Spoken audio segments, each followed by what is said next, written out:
தங்கத்திருப்பாதம் வணங்கும் போது தங்கத்திருப்பாதம் வணங்கும் போது பெறுகின்ற சுகத்திற்கு எல்லையேது பெறுகின்ற சுகத்திற்கு எல்லையேது சந்தனம் மணக்குது கற்பூரம் ஜொலிக்குது தந்தகிரி கோவில் வந்தால் நன்மையெல்லாம் நடக்குது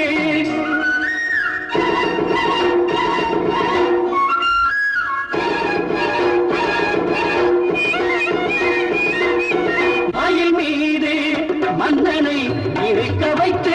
ஏழு சொரம் பாடும் கிங்கிணி சதங்கை கட்டி